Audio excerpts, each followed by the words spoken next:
आवश्यक था कि हम सनातन वैदिक धर्म को जानते हैं, इस्लाम को ही जानिए। इसलिए हमने इस्लाम का बहुत गहराई से अध्ययन किया, क्योंकि हिंदुओं को बताना है कि इस्लाम क्या है और मुसलमान भाइयों को बताना है कि सनातन वैदिक धर्म क्या है।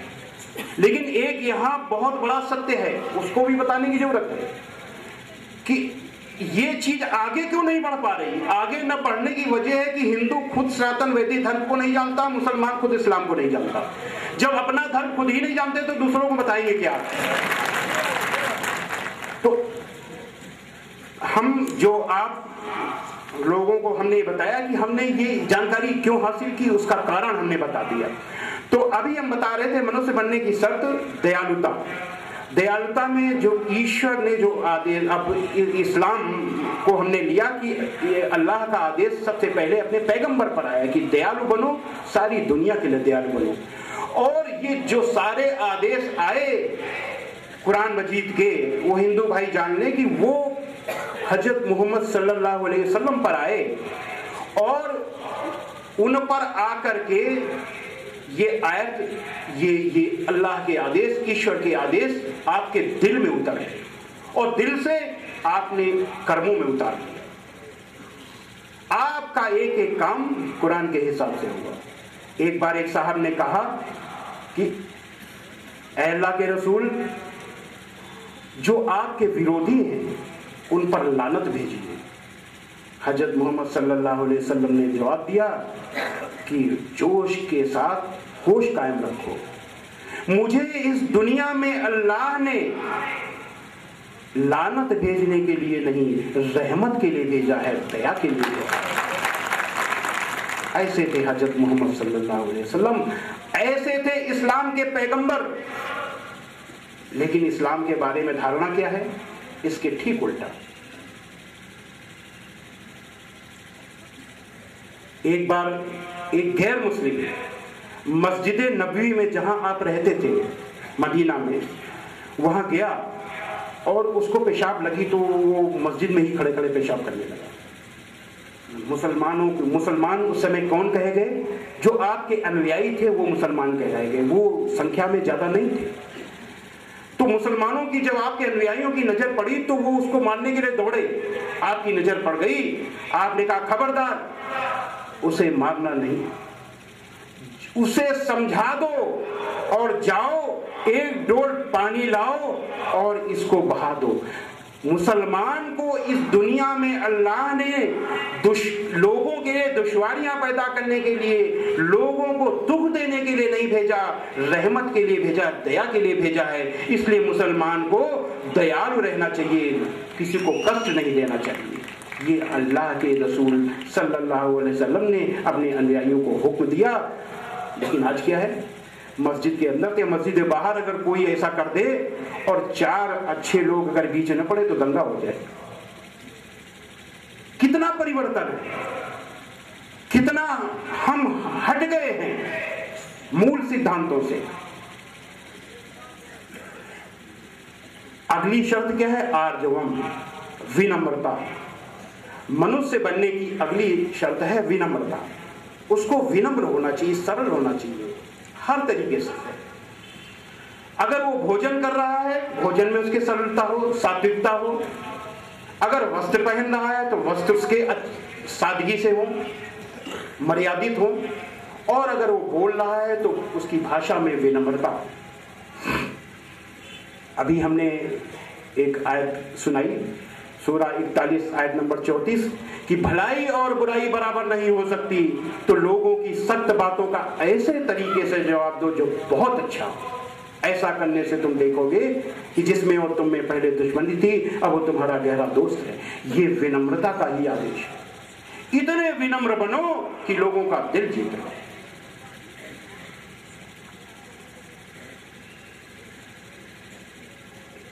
एक बार मैं हजरत मोहम्मद सल्लल्लाहु अलैहि वसल्लम के बारे में बता रहा हूँ। मस्जिद नबवी में एक, जहाँ आपका निवास था, एक आदमी आया, गैर मुस्लिम था, उसके पास 2 ऊँट थे और वो आपसे बड़ी बदतमीजी से बोला कहने लगा, ऐ मोहम्मद, ये जो तुम्हारे पास माल है ये न तुम्हारा है न तुम्हारे बाप का, ये माल मेरे ऊँटों में लाद दो। वो बद्दू था, बद्दू लुटेरे, असभ्य। दूसरा कोई होता जिसके लिए लोग जो है जान न्यौछावर करने के लिए तैयार रहते थे, दूसरा कोई होता तो नाराज हो जाता। आप जरा भी नाराज नहीं है।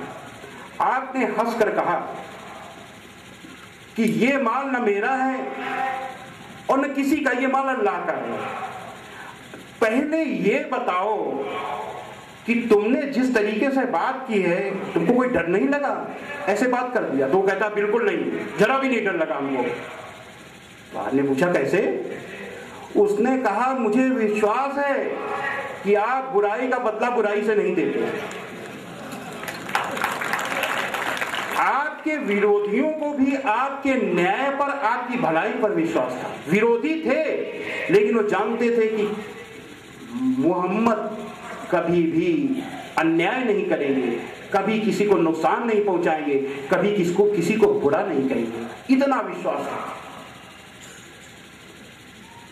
अहिंसा सत्यम अस्तेयम ब्रह्मचर्यम दयार्जम क्षमा। अगली मनुष्य होने की शर्त क्या लगाई है जवाल दर्शनोपनिषद ने कि व्यक्ति को, मनुष्य को क्षमावान होना चाहिए। उसको क्रोध की जगह उसको क्षमा करना चाहिए। और क्रोध को रोकने का सबसे बढ़िया उपाय माफी। आप गुस्से में आए, माफ कर दिए, गुस्सा खत्म। तो ये सबसे बढ़िया, ये मनुष्यता का के लिए ये अगली शर्त है। अल्लाह ने इस्लाम में अपने पैगंबर हजरत मोहम्मद को आदेश दिया, सूरा 7 आयत नंबर 199 में, ऐ मोहम्मद, माफी का तरीका अपनाए और भलाई का हुक्म देते रहो और जाहिलों से, अज्ञानियों से किनारा कर दो। कि जो अज्ञानी होते हैं वो क्रोध पैदा करते हैं, वो डिस्टर्ब करते हैं, और जब क्रोध आता है तो विवेक नष्ट हो जाता है, फिर आदमी रास्ता भटक जाता है। अज्ञानियों से किनारा कर दो। ऐ मोहम्मद, माफी का तरीका अपनाओ। और आपने ये माफी का तरीका अपना लिया। जो अल्लाह ने आदेश दिया उस तरीकों को आपने पूरी तरीके से अपना लिया। बहुत से भाई न जानते होंगे कि मक्का जहां पर आपका जन्म स्थान था, 13 साल तक वहां तरह तरह के अत्याचार हुए। आप मक्का से मदीना जब चले गए तो मदीने में भी आपके ऊपर अत्याचार होते रहे और तमाम लड़ाइयां लड़ी गई, आपको मारने के प्रयास हुए। उहद नामक एक जगह थी, उसमें जो लड़ाई हुई थी, जो युद्ध हुआ था, जो अन्यायियों ने जो आपके ऊपर युद्ध थोपा था, उस फौज के एक सेनापति थे अबू सुफियान, और जितनी भी लड़ाई होती थी उसके अगुआ रहते थे अबू सुफियान। तो वो उहद की लड़ाई में आपके बहुत कई अनुयायी मारे गए, शहीद हुए, आप भी घायल हुए। उन्हीं अबू सुफियान को जिस दिन आपने मक्का फतेह किया, उन अबू सुफियान को माफी नहीं किया, कहा आज अबू सुफियान को माफी, और जो अबू सुफियान के घर में दाखिल हो जाए उसे भी माफी। यानी जिसने सब कुछ तहस नहस करने का प्रयास किया उसको तो माफ किया ही, शर्त ये भी लगा दी कि आपके यहाँ जो शरण इनके यहाँ ले लेगा उसको भी मैं माफ करता हूं। जिस दिन मक्का को जीता है उस दिन आपने कहा कि आज बदले का दिन नहीं है, आज माफी का दिन है। जो अपने घर के दरवाजे बंद कर लेगा उसे माफी, जो मस्जिद में चला जाएगा उसे माफी, यानी किसी न किसी बहाने सबको माफी। ऐसी माफी है। हजरत मोहम्मद साहब ने माफी को अपना लिया, इस तरीका ही अपना लिया। अहिंसा सत्यम अस्तेयम ब्रह्मचर्यम दयार्जवम क्षमा धृति धैर्य। मनुष्य बनने की अगली शर्त है धैर्य। सब्र रखना। कुरान मजीद में भी अल्लाह का आदेश है, सब्र करने वालों के साथ अल्लाह है। जो सब्र करेगा उसी की मदद अल्लाह करेगा, जो सब्र नहीं करेगा उसकी मदद अल्लाह नहीं करेगा। अहिंसा सत्यम मस्त्यम ब्रह्मचर्यम दयार्जम क्षमा धृतिर मिताहारा, कम भोजन करना। मनुष्य बनने की एक और शर्त है कि ये नहीं है कि आप, एक जानवर भी होता है, अगर उसका वो जितना उसको भोजन करना है जानवर उतना ही भोजन करेगा, उससे ज्यादा कभी नहीं करता। किसी को भी देख लीजिए, अगर उसका पेट खराब हो जाएगा, बीमार हो जाएगा, भोजन छोड़ देगा। लेकिन मनुष्य पेट भरा रहेगा, फिर भी कोई चीज आ जाएगी, मलाई आ जाएगी तो खा लेगा, चाहे बदहजमी हो जाए। तो मनुष्य, ये मनुष्यता नहीं है। मनुष्य होने की शब्द मिताहार, कम भोजन है। जाबाल दर्शनोपनिषद में है कि आधा पेट अन्न से भरा जाए और चौथाई पेट में जल रहे और चौथाई खाली छोड़ दिया जाए। इस्लाम में क्या है? हजरत मोहम्मद सल्लल्लाहु अलैहि वसल्लम ने अपनी पूरी अहिंसा सत्यम मस्त्यम ब्रह्मचर्यम दयार्जम क्षमा धृतिर मिताहारा शौचम चयु यमा 10, अंतिम जो 10वीं शर्त है मनुष्य बनने की, वो शौच है। शौच यानी सफाई। सफाई क्या? अंदर की भी बाहर की भी। ये नहीं है कि आप साबुन लगा करके खूब शैम्पू लगा के नहाइए और उसके बाद बाहर निकल जाइए, घर में बैठ कर के चुगली करिए या किसी के बारे में जो है कुछ गला ईर्ष्या द्वेष रखिए। आप अंदर की भी सफाई करिए, दिल मन की भी सफाई करिए और बाहर की भी सफाई करिए। अंदर और बाहर की सफाई, दोनों सफाई होनी चाहिए। इसके लिए इस्लाम में एक बहुत बढ़िया उदाहरण है। एक बुढ़िया माई,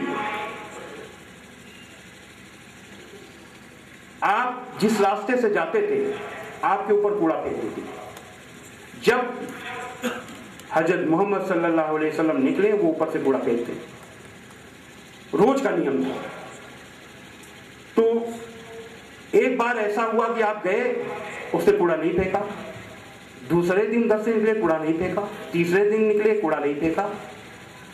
हजरत मोहम्मद सल्लल्लाहु अलैहि वसल्लम ने सोचा कि बुढ़िया माई कहीं बीमार तो नहीं हो गई, आज कूड़ा नहीं फेंका, देखना चाहिए कहीं बीमार तो नहीं हो गई। आप चढ़ करके ऊपर गए, आपने आवाज दी, माई माई।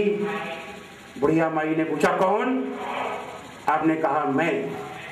जैसे ही बुढ़िया माई को ये मालूम हुआ कि आप हैं, बहुत जोर से नाराज हुई, अरे मोहम्मद यहां कैसे आए? आपने कहा, बड़ी नम्रता से जवाब दिया, माई आपने 3 दिन से मेरे ऊपर कूड़ा नहीं फेंका, मैंने सोचा कहीं आप बीमार तो नहीं हो गई, मैं आपको देखने चला आया। इतना सुनना था कि बुढ़िया माई फूट फूट कर रोने लगी और कहने लगी, ऐ मोहम्मद आप कितने अच्छे हो, मैं कितनी बुरी हूं। मैं आपके ऊपर रोज कूड़ा फेंकती थी और आप मेरा हाल पूछने आए हो और अंतिम समय आपकी अनुयायी बन गई। भलाई और बुराई बराबर नहीं हो सकती, तो लोगों की सख्त बातों का ऐसे तरीके से जवाब दो जो बहुत अच्छा हो। ऐसा करने से तुम देखोगे कि जिसमें और तुम में पहले दुश्मनी थी, अब वो तुम्हारा गहरा दोस्त है। हजरत मोहम्मद सल्लल्लाहु अलैहि वसल्लम ने अपनी विनम्रता से, अपने व्यवहार से और अपने स्वच्छ दिल से अपने विरोधी का दिल जीत लिया, क्योंकि बाहर भी साफ थे आप, अंदर भी साफ थे। रोज कूड़ा अपने ऊपर जो डलवाने के बाद भी दिल में आपने बुढ़िया माई के लिए कोई भी किसी भी तरीके का कपट, किसी भी तरीके की घृणा नहीं रखी और आप उसी तरीके से मिले जैसे आम आदमी से मिलते थे। ऐसे थे हजरत मोहम्मद सल्लल्लाहु अलैहि वसल्लम। अब यहां बात आती है जिहाद। नम्रता, दयालुता, सारी चीज हमने बता दी। मनुष्य बनने के सारे गुण बताए जो जाबाल दर्शनोपनिषद में हैं, दोनों की हमने तुलना कर दी। अब अंत में एक बात कांटे की तरह चुभ रही है। मीडिया में और सब जगह जिहाद को लेकर के बड़ी गलत धारणा है कि ये सारी चीजें जो भी हमने इस्लाम के अंतिम पैगंबर हजरत मोहम्मद सल्लल्लाहु अलैहि वसल्लम की जो जितनी अच्छाइयां बताई, तो उस पे एक पर्दा पड़ा हुआ है जिहाद का। तो इसको भी समझने की जरूरत है। आखिर ये है क्या? हिंदू मुस्लिम एकता में सबसे बड़ी बाधा है। ये हिंदुओं के लिए भी मुसलमानों के लिए भी। अधिकांश मुसलमान भाई भी नहीं जानते जिहाद क्या है, और हिंदू भाई भी नहीं जानते कि जिहाद क्या है। जिहाद का मतलब तो हम भी बताया करते थे, कभी इसी मुंबई में आके स्पीच देते थे कि किसी एक काफिर की गर्दन पकड़ो, किसी एक काफिर की गर्दन पकड़ो, उतार लो और जन्नत का टिकट पा जाओ। ये है जिहाद, ये हम बताया करते थे। लेकिन बाद में जो हमको सही जानकारी मिली, तो जो हमको जानकारी मिली वही जानकारी हम भी आपको भी बता दें। लेकिन बात तभी ग्राह्य होती है जब वो तर्कपूर्ण होती है। अगर बात तर्कपूर्ण नहीं है तो फिर वो इंसान की बात नहीं है, क्योंकि इंसान की बात विवेकपूर्ण होनी चाहिए, तर्कपूर्ण होनी चाहिए। तो इसका हम तर्क भी बताएं। जो मोहम्मद साहब ने जो भी जिहाद किया, वो जिहाद लड़ने के लिए नहीं किया, लड़ाई रोकने के लिए। यानी जो भी लड़ाई आपने लड़ी वो लड़ने के लिए नहीं, लड़ाई रोकने के लिए लड़ी, और वो भी तब जब कोई विकल्प नहीं बचा। इसको थोड़ा समझने के लिए हम थोड़ा महाभारत की ओर चलते हैं। जब कौरवों और पांडवों में युद्ध की स्थिति आ गई, सारे बातचीत के रास्ते बंद हो गए, तो अंतिम विकल्प के तौर पे श्री कृष्ण जी ने कौरवों के सामने एक प्रस्ताव रखा कि 5 पांडव हैं और 5 गांव दे दीजिए। पांडव युद्ध नहीं चाहते, केवल 5 गांव में संतोष कर लेंगे। तो कौरवों के जो लीडर दुर्योधन, उन्होंने कहा 5 गांव तो दूर, सुई की नोक के बराबर भी अगर आपको जमीन लेनी है तो युद्ध करना पड़ेगा। तो जब ऐसी बात हो गई तो युद्ध अंतिम विकल्प बचा। बातचीत के सारे रास्ते बंद हो गए, सारे प्रयास जब समाप्त हो गए, अन्याय को रोकने के लिए जब सारे रास्ते बंद हो गए, एक ही विकल्प बचा, युद्ध। तो ऐसे युद्ध को युद्ध नहीं, धर्म युद्ध कहा जाता है। तो जब वो धर्म युद्ध के लिए जब पांडव तैयार हुए, कौरवों की सेना के सामने गए, तो जो अर्जुन ने जब देखा कि सामने हमारे भाई, ताए, चाचे, हमारे गुरु, मित्र सब लोग खड़े हैं, तो उनको मोह हुआ और उन्होंने कहा, सोचा कि एक राज्य के लिए, संपत्ति के लिए, दुनियावी जिंदगी के सामानों के लिए इनको हम क्यों मारेंगे? हम भीख मांग लेंगे, भूखे रह लेंगे, लेकिन हम इनको नहीं मारेंगे। उन्होंने हथियार रख दिया। तब श्रीमद् भगवद गीता में आदेश आया श्री कृष्ण जी के माध्यम से कि यदृच्छया चोपन्नम स्वर्ग द्वारम पावृतम सुखिना क्षत्रिया पार लभन्ते युद्ध मीदृशम। अर्जुन, अपने आप प्राप्त हुए स्वर्ग के खुले हुए दरवाजे के समान इस तरीके के युद्ध को भाग्यवान क्षत्रिय यानी भाग्यवान लड़ाके ही पाते हैं, क्योंकि अन्यायियों ने तेरे ऊपर ये युद्ध थोपा है और इस अन्याय को रोकने के लिए तेरे पास क्षमता है। ये जो सामने जो लोग खड़े हैं युद्ध के मैदान में, ये न तो तेरे भाई हैं, न तेरे ताए हैं, न चाचे हैं, न गुरु हैं। ये अन्यायियों का साथ, या तो अन्यायी हैं अथवा अन्यायियों का साथ देने वाले हैं। इनसे लड़ना तेरा कर्तव्य है और इसलिए तुझे लड़ना चाहिए क्योंकि ईश्वर ने तुझको ये ताकत दी है। तू इनको हरा सकता है, तू इस अन्याय को मिटा सकता है। तो अगर तू इससे पीछे हटेगा तो तू पाप का भागी होगा। हतो वा प्रस्वर्गम जित्वा वा भोक्षसे महीम तस्मात् उत्तिष्ठ कौन्तेय युद्धाय कृत निश्चया। ऐ अर्जुन, तू अगर इस युद्ध में मारा जाएगा तो स्वर्ग को प्राप्त होगा, अगर जीतेगा तो पृथ्वी का भोग करेगा, इसलिए युद्ध के लिए दृढ़ निश्चय करके खड़ा हो जा। अथ चेत त्वमिमं धर्म्यं संग्रामं न करिष्यसि ततः स्वधर्मं कीर्तिं च हित्वा पापम अवाप्स्यसि। किंतु अगर तू ये इस धर्मयुद्ध को, इस अन्याय को समाप्त करने के लिए नहीं लड़ेगा तो तू अपने धर्म को, अपने यश को, दोनों को खो करके पाप को प्राप्त होगा, क्योंकि तुझ में ही ये क्षमता है कि तू इस अन्याय को समाप्त कर।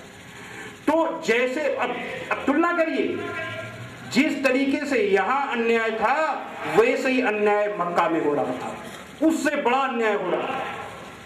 जब हजरत मोहम्मद सल्लल्लाहु अलैहि वसल्लम दुनिया के सबसे बड़े सत्य, सार्वभौमिक सत्य, यूनिवर्सल ट्रूथ को बता रहे थे, इंद्रम वो विश्व तस्परि हवा में जनेभ्या अस्माकम अस्तु केवला, ऐ मनुष्यों तुमको अत्यंत उचित है कि मुझ परमेश्वर को छोड़कर किसी दूसरे देव को न मानो, क्योंकि एक मुझ परमेश्वर को छोड़कर कोई दूसरा ईश्वर नहीं है। ला इलाहा इल्लल्लाह, परमेश्वर के सिवा कोई पूज्य नहीं है। जब इस सत्य को बता रहे थे तो मक्का के जो निवासी थे वो घमंड में चूर थे, बहुत घमंड में। उनके पास पैसा था, उनके पास ताकत थी, बहुत बड़ा व्यापार चलता था मक्का के लोगों का, दूर दूर तक व्यापार फैला था, बहुत पैसा था उनके पास, बाग थे, ऐशो आराम था, तो उस घमंड में चूर थे। और जब व्यक्ति घमंड में आ जाता है तो विवेक नष्ट हो जाता है, और जब विवेक नष्ट हो जाता है तो सत्य क्या है, असत्य क्या है, अच्छा क्या है, बुरा क्या है, वो समझ नहीं पाता। तो मक्का के लोग हजरत मोहम्मद सल्लल्लाहु अलैहि वसल्लम के बताए सत्य को समझ नहीं पाए और आपके विरोधी हो गए, आपकी जान के दुश्मन हो गए। कहने लगे अगर इस तरीके की अगर आपने बात की तो हम समाप्त कर देंगे। हर तरीके की जान से मारने की कोशिश की गई। आपके अनुयायियों को भूखा प्यासा नंगा अरब की तपती रेत पर लिटाया गया, और ये अत्याचार 1 साल 2 साल 3 साल नहीं, लगातार 13 सालों तक चलता रहा। और इस दुनिया के इस सबसे बड़े अत्याचार को सहने के बाद भी हजरत मोहम्मद सल्लल्लाहु अलैहि वसल्लम कहते रहे अपने अनुयायियों से कि सब्र करो, सब्र करने वालों के साथ अल्लाह है। इतना सब्र किया, दुनिया का सबसे बड़ा अत्याचार झेला, और फिर भी कहा सब्र करो, सब्र करने वालों के साथ अल्लाह। ये है इस्लाम, ये असल इस्लाम। इसके बाद आप मक्का से मदीना चले गए। क्या आदेश क्या आया था? सूरा 7 आयत नंबर 199 में कि माफी क्या तरीका अपनाओ और भलाई का हुक्म देते रहो और जाहिलों अज्ञानियों से किनारा कर लो। तो आपने आदेश को माना, अज्ञानियों से किनारा कर लिया, मक्का से मदीना चले गए। लेकिन शैतान तो शैतान वहां भी पीछा नहीं छोड़ा, और आपके ऊपर तरह तरह की लड़ाइयां थोपी गई। सारे रास्ते जब बंद हो गए, केवल एक ही रास्ता बचा, युद्ध का। मैंने बताया जब अन्याय और अत्याचार चरम सीमा पर पहुंच जाए, उसको समाप्त करने के और अपने को बचाने के, आत्मरक्षा करने के सारे प्रयास विफल हो जाएं, तो एकमात्र विकल्प बचता है युद्ध। वो युद्ध नहीं होता, वो धर्म युद्ध होता है। तो उस धर्म युद्ध के लिए जैसे श्रीमद् भगवद गीता में आदेश आया, वैसे कुरान में भी आदेश आया। कुरान की सूरा 22 आयत 39 में आदेश आया कि जिन मुसलमानों से खामखा लड़ाई की जाती है, यानी जबरदस्ती लड़ाई की जा रही है, उनको इजाजत है कि वे भी लड़े, क्योंकि उनके साथ जुल्म हो रहा है। बिल्कुल ठीक उसी तरीके से आदेश आया, और इस लड़ाई को भी मर्यादित कर दिया गया। मर्यादित कैसे किया गया? सूरा 2 आयत नंबर 190 में ये इसकी मर्यादा आई कि जो लोग तुमसे लड़ते हैं तुम भी खुदा की राह में उनसे लड़ो, मगर ज्यादती न करना, कि खुदा ज्यादती करने वालों को नापसंद करता है। अपने बचाव के लिए, अन्याय को रोकने के लिए, न्याय की रक्षा के लिए, सत्य की रक्षा के लिए भी लड़ो, लेकिन ज्यादती न होने पाए। अगर ज्यादती हो गई अल्लाह नाखुश हो जाएगा। ये इस तरीके से धर्म युद्ध, क्योंकि धर्म युद्ध मर्यादित होता है, उसको मर्यादा में बनना है। ये है इस्लाम। इसके बाद भी मैंने अभी क्या परिभाषा बताई जिहाद की? बिल्कुल धर्म युद्ध की तरह कि असत्य, अन्याय, अत्याचार को और अपनी आत्मरक्षा के लिए किया गया हर प्रकार का प्रयास जिहाद है। जब सारे रास्ते बातचीत के सारे रास्ते बंद हो जाए, इसके बाद भी इस्लाम को लेकर गलत धारणा क्यों है? मुसलमान भाई सोचते हैं कि, कहते हैं कि ये मीडिया का काम है या और किसी का काम है। नहीं, ये मीडिया का काम नहीं, ये आपका काम है। आपने मौका दिया